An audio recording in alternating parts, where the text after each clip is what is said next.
I'm Alma Arara Mountain, and the year my world cracked cleanly into before and after was the one when I turned 13. If you wanted me to mark the exact instant my family decided I was background scenery in my own story, it wouldn't be some slow dawning, just a sticky note stuck to the fridge. Stay at a friend's back in a week. Love you. No signature, no explanation. Only my mother's graceful handwriting that read like indifference. They headed to Florida the morning of my birthday. My older sister, Jasmine Mountain, uploaded a picture with her pink suitcase and a cheerful caption about family time, while Lily Mountain, my little sister, followed it with palm tree emojis. I waited on the porch, backpack balanced on my knees, convinced the note was only the beginning and that someone, anyone, was about to arrive. An aunt? A neighbor? A stroke of luck. No one did. The streetlights flickered on and a dog barked at me like I didn't belong on my own front steps. I warmed a burrito I didn't even like and ate it at the counter, pretending the microwave's buzz counted as conversation. By the second day, I kept insisting it was all a mistake. By the fourth, another thought started whispering. One I wanted to push away. Maybe it wasn't an accident. Being the middle child had always meant serving as the quiet bridge between the star act and the finale. Jasmine collected awards and varsity letters. Lily had dance recital, braces, and parties with color-matched cupcakes. I had responsible, which adults really used to mean unseen. But being forgotten on purpose introduced a whole new kind of silence. 6 days in, I left the library with a tower of borrowed books stacked like armor. The heat shimmered so hard it blurred even my shadow. That's when a glossy black car slowed to the curb, its windows sliding down like something from someone else's life. Alma, surprise in a voice I half recognized. Uncle Richard, the rich one who'd quit family holidays before I could multiply double digits. Mom always called him conceited, which I now understand was her code for he keeps his boundaries. His eyes took in my backpack, sweat-stuck hair, and the tight smile I used as a shield. Why are you out here alone? Where are your parents? Florida, I said. The word felt absurd, like telling him they'd flown to another planet. And you're here, I see, he said under his breath. Whatever followed sounded like a comment I wasn't meant to catch. And then came the words, "Get in. You're not walking anywhere tonight." Every safety lecture I'd ever heard about strangers echoed through my head. But my empty stomach, after 3 nights of instant noodles and one of dry cereal, offered its own louder logic. Hunger counts as danger too. They carried the scent of leather and something sharp and new. Not citrus or perfume, just the smell of money that hasn't gone stale. He drove to a diner with cracked red booze and pies trapped beneath glass domes. When the burger and milkshake arrived, I stared as though they might vanish if I blinked too long. He didn't push me to talk. He let me eat first, then asked about school, about friends, about what I cared about. History, I said, though mainly the parts everyone misremembers. That answer made him smile slightly, as if he'd just discovered a small secret about me. When we reached my street, he didn't bother to park, just idled and told me to pack a bag. I blinked. What? You're not staying alone on a sofa in a dark house while your parents shop for sunscreen. Pack, Elma. Some moments open up the world like it has hidden hinges. The door turned and his home felt like another planet entirely. The guest bed looked too soft to touch. I perched carefully on its edge, afraid even to wrinkle the blanket. He leaned against the frame and raised an eyebrow, planning to sleep upright forever. I whispered that I didn't want to mess up his sheets. They can be washed, he said with a half-smile that held warmth instead of mockery. Things exist to be used, not feared. Morning came with orange juice poured into a real glass. At home, our cups were sun-fed souvenirs that still smelled faintly of plastic. I held his glass as if it might break from being looked at wrong. It's just juice, not a legal agreement, he teased. Drink. When the teacher asked who would attend my meeting that week, he didn't pause before answering. I will. The calm weight of those 2 words loosened something inside me that had been clenched for months. I didn't know what to do with generosity. When he bought jeans and a sweater, I hid the tags, convinced he'd want to take them back. When he handed me lunch money, I saved it and ate crackers, because spending felt like trespassing. It took 12 days before he found me in the kitchen at midnight, crouched over a cereal box. Why? He said from the doorway. Are you rehearsing to be a raccoon? I told him I didn't want to take too much. He opened the fridge, scooped pasta into a bowl, warmed it, and pushed it toward me. If it's in this house, it belongs to everyone who lives here, he said. That means you, too. I nodded, swallowing against the sting in my throat, determined not to let tears fall into the pasta. Crying seemed extravagant, and I didn't want to feel indebted. I kept expecting the front door to shake with my parents' arrival, for them to demand I come back like something borrowed too long. But the days kept passing. Then weeks, no knock, no call. Jasmine filled her feed with beach pictures captioned about eternal sisterhood, and Lily posed with shells pressed to her cheek. My name never showed up beneath any of it. Uncle Richard came with me to the school conference where the counselor perched on a metal chair and said phrases like quiet, potential, and underengaged. He didn't argue, just took notes, and afterward bought a desk so I'd have a place to study that wasn't the floor. He arranged an eye appointment I hadn't known I needed. And after that came dentist, doctor, haircut, routine care I didn't realize was routine. He never once said I owed him anything. He just called it maintenance, as though I was someone worth keeping in working order. At 13, I still pushed limits. One Saturday, I stayed out late with a friend, forgetting to text because I didn't know what counted as curfew. When I tiptoed in around midnight, waiting for the explosion, he handed me a sandwich. "Glad you're alive," he said. "Next time, send a text. Otherwise, I'll assume you're in a ditch and go buy a shovel."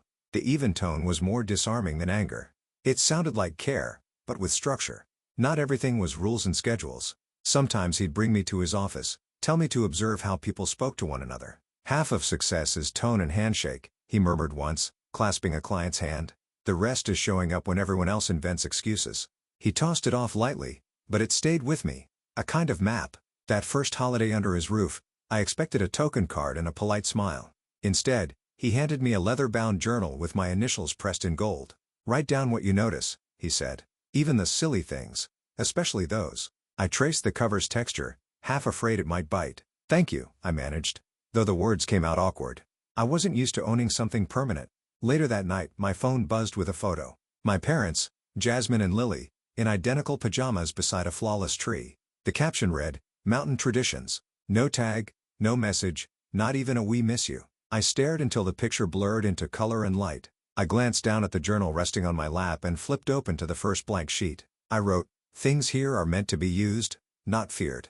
Then, if something is inside this house, it belongs to everyone who lives within it. Finally, I added, "I am in this house." The words looked too assertive, like I'd borrowed someone else's courage. Still, when I shut the cover and traced my initials again, something faint stirred inside me. Unfamiliar, but warm. It wasn't safety. Not yet, but maybe the draft of it drawn in pencil outlines. I didn't know then that the diner booth and this little book would become the hinges that turned everything. Years later, in a place that smelled of leather and law, those pages would be my backbone when others scrambled for footing. For now, I was just 13, curled into sheets that whispered clean instead of weary, starting to learn one impossible truth. I wasn't disposable. I hadn't been forgotten, only misplaced. And someone finally had found my tab and slid me where I belonged.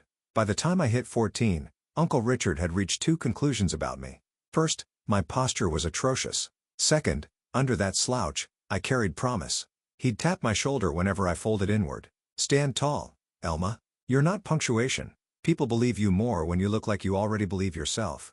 At first, it sounded like a line from a poster. But eventually, I started catching myself mid-hunch, straightening up, pretending confidence until it began to feel real. Teachers noticed. I began speaking up, raising my hand, even joining debate club after he bribed me with pizza. At my first competition, my voice wobbled like bad speakers. But I still won, arguing that cats made better pets. When the judge announced it, I spotted Uncle Richard in the back, grinning the quiet kind of grin that said, "See? Told you?" At home, he wasn't just a caretaker. He was a collection of lessons disguised as daily life. He never preached about drive or gratitude. He lived them. When I asked for a new phone, he said, "Sounds great. How much have you saved?" I blinked. "None." "Then you'll appreciate it twice as much once you've earned it." So, I got my first job bagging groceries. My first paycheck read $73,116 and I waved it like a trophy. He didn't take it. He drove me to the bank instead. "Two-part rule," he said. "Save half, spend half. That way you can enjoy today without robbing tomorrow." I rolled my eyes back then, but later I'd realized that one sentence was the spine of everything I built. Holidays used to be something I dreaded. Holiday dinners used to feel like theater productions I'd never auditioned for. At Uncle Richard's, Christmas carried a quieter rhythm, but it was full in a truer way. His gifts weren't extravagant, just chosen with care. A gently used copy of To Kill a Mockingbird, a fountain pen that felt substantial in my hand, a scarf he claimed matched my debate face. Meanwhile, my phone buzzed with photos from the mountains. My parents, Jasmine and Lily, posing beside palm trees and tables that looked staged for glossy spreads. No one ever wrote, "Wish you were here." The hurt still stung, but it no longer emptied me out the way it used to.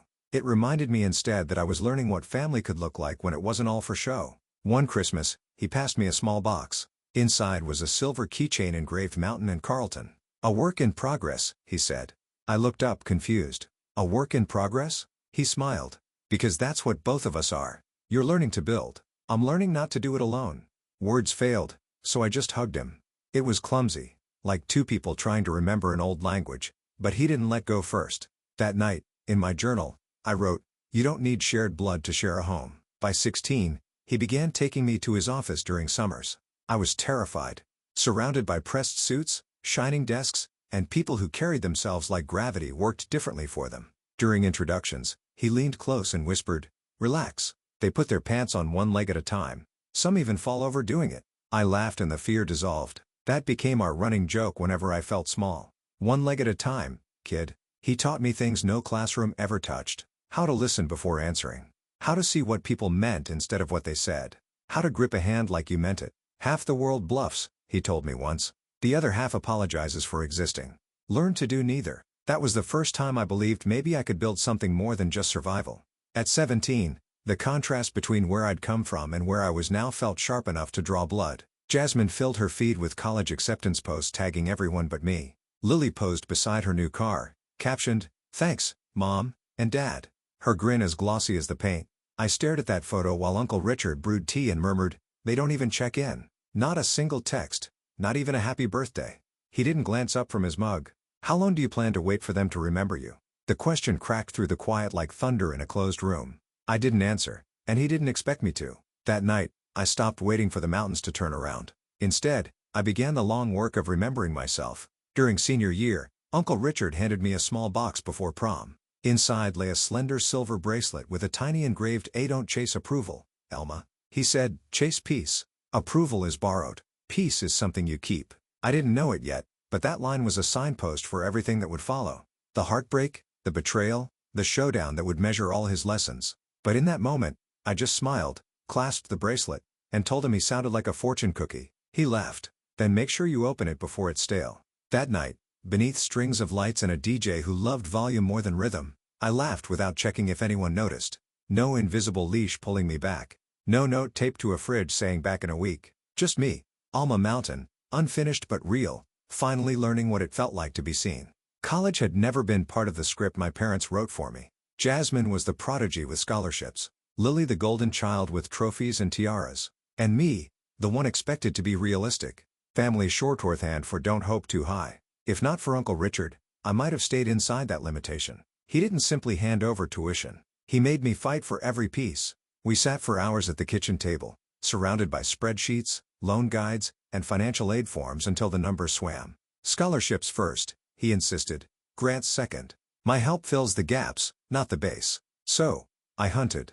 There was a scholarship for left-handed students. I spent 2 weeks teaching myself to write lefty, another for descendants of beekeepers. I composed an essay on the sacred balance between bees and humans. Even though my only encounter involved sprinting away from one in third grade, bit by bit, I stitched together a future. When the envelope from Western Summit University arrived, Uncle Richard examined it like a deal he'd personally brokered.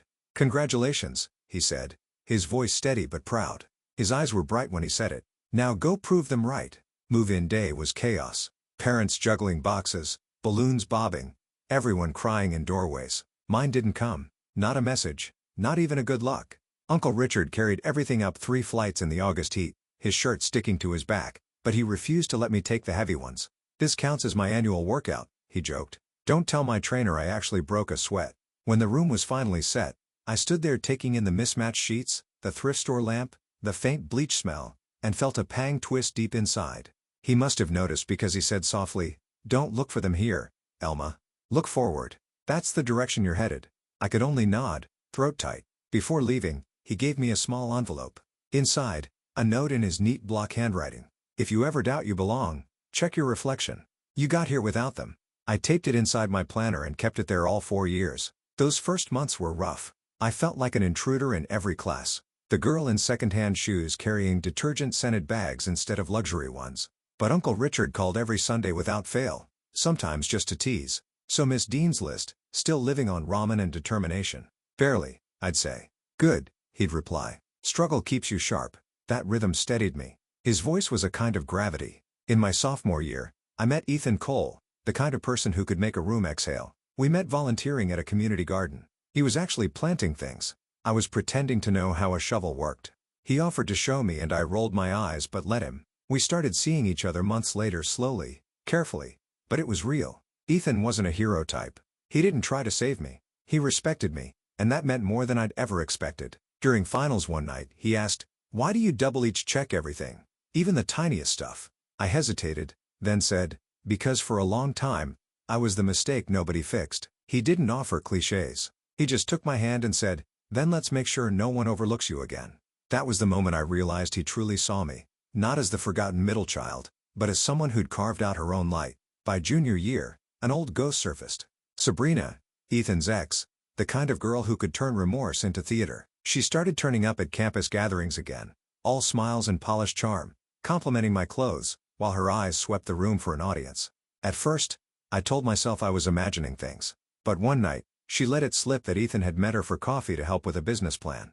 Later, when I asked, he told me the truth. She reached out, said she needed advice, he said. I didn't think it was a big deal.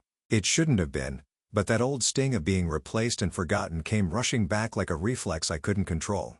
That night, Uncle Richard's words replayed in my mind. Half the world bluffs, the other half apologizes for existing. Do neither. So, I didn't accuse him, and I didn't plead.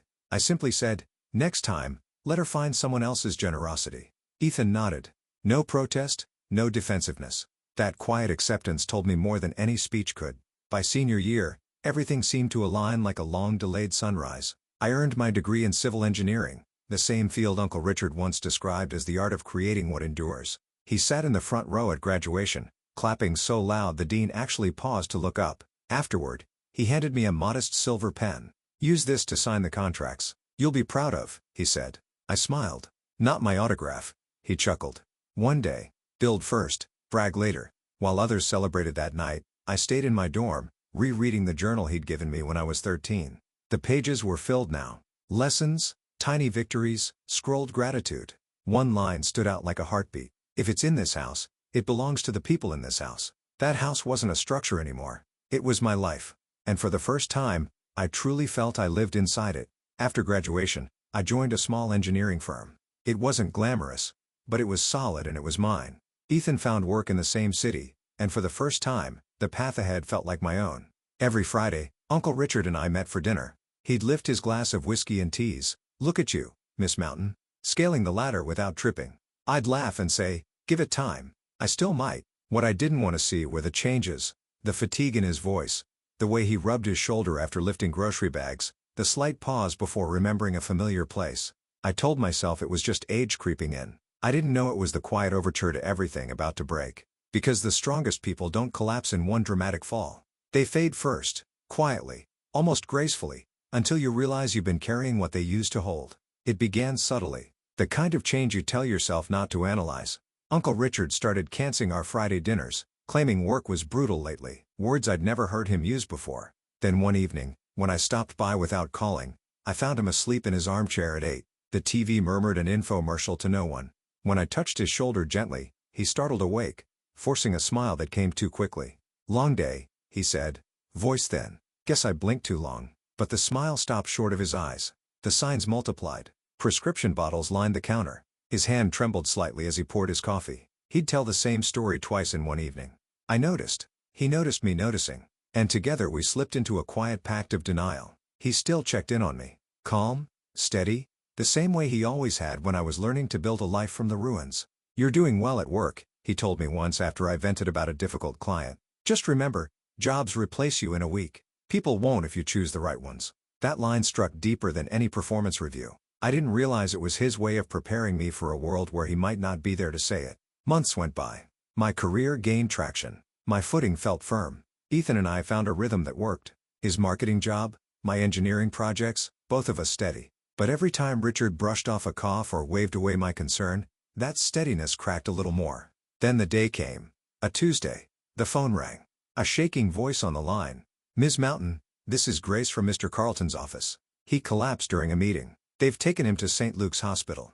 The drive blurred, just streaks of red lights and the drumbeat of my heart in my hands. When I finally reached his room, he looked impossibly small against all that white.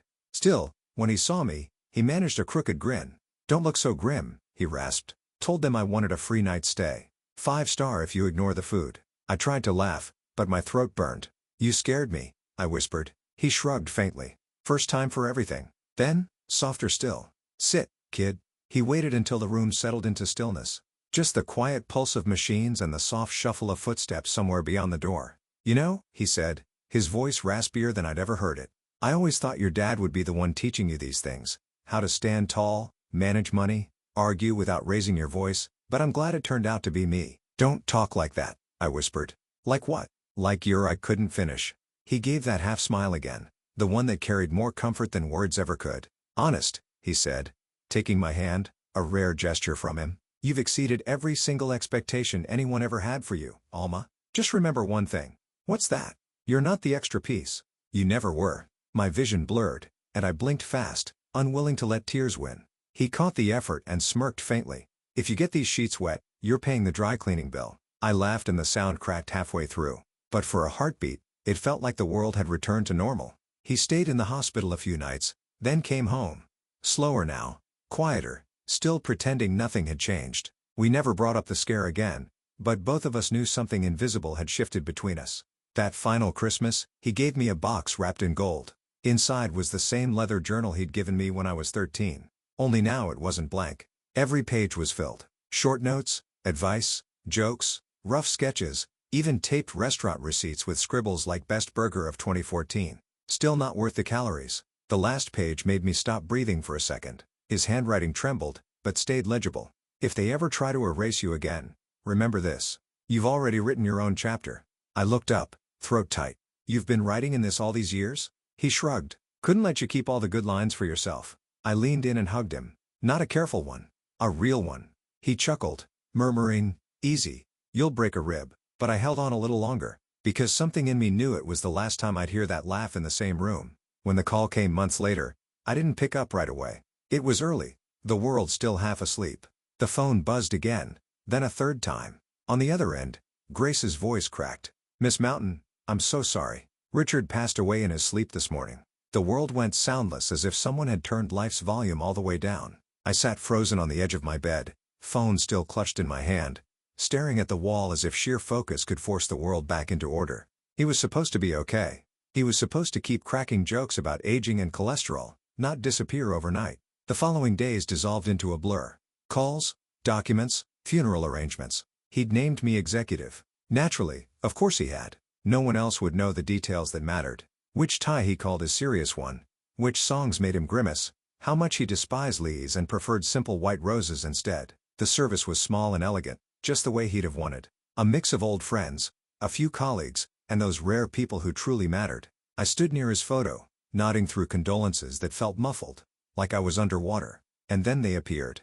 My parents, Jasmine, Lily, walking into the chapel as if it were a red carpet event. My mother hid behind oversized black sunglasses large enough to conceal both her eyes and her conscience. My father shook hands with strangers, offering solemn words about what a loss to the family it was, despite not having spoken to Richard in over 15 years. When they finally noticed me, their faces went through a storm of emotions. Shock, guilt, and calculation, all tangled together. "Alma," my mother gasped, clutching my hand. "We had no idea you and Richard were so close." I pulled away gently. "You never asked." My father cleared his throat, slipping into his practice tone, the one he used for church speeches and business deals. "Your uncle was an extraordinary man, generous, successful, always a part of the family." That last word almost made me laugh out loud. "Family." Jasmine's voice chimed in. "Sugar over steel." "So, do you know when the will reading is? I mean, Uncle Richard was comfortable." Lily gave an exaggerated sigh, adjusting her pearl earrings. "I just hope he wanted us to keep the family legacy together. The house, the cars, all that." For a second, I wondered if I was dreaming or trapped in some cruel play.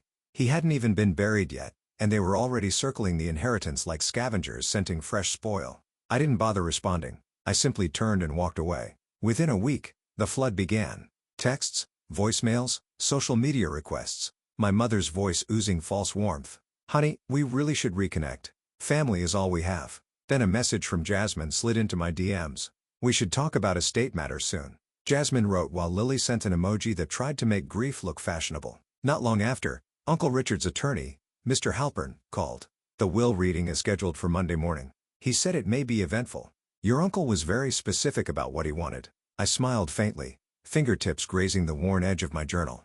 If they ever try to erase you again, they were about to find out what happens when you confuse quiet with weakness. And I was about to keep my promise to myself and to the man who taught me how to stand tall. The law office smelled of leather, old money, and the faint satisfaction of justice. Heavy curtains, dark wood furniture, chairs that forced perfect posture. The air carried that hush where every breath felt like testimony. Mr. Halpern sat at the head of a long mahogany table. My family lined the opposite side. My parents, Jasmine and Lily, wrapped in expensive mourning. My mother dabbed at invisible tears with designer tissues. My father folded his hands like a preacher, ready for donations. Jasmine's phone kept glowing beneath the table, and Lily leaned close to whisper, "Do you think he left us the house?" I sat across from them, journal resting on my lap, heart steady, a plain black dress, no statement jewelry, no armor. I didn't need any. Halpern cleared his throat. "We are here to review the last will and testament of Richard Carleton." His tone was precise, deliberate. He began with the usual. Debts settled, small donations to charities, gifts to long-term staff. My family fidgeted, trying to look patient, practically vibrating with greed. Then he turned a page regarding the remainder of Mr. Carleton's estate. Jasmine leaned forward, diamonds catching the light. Lily clasped her hands like she was waiting for divine favor. My father glanced at me, a smirk flickering, half pity, half warning. Halpern read slowly, each word crisp as glass. "To my harangued relatives who remembered me only when my bank balance suited their needs, I leave nothing."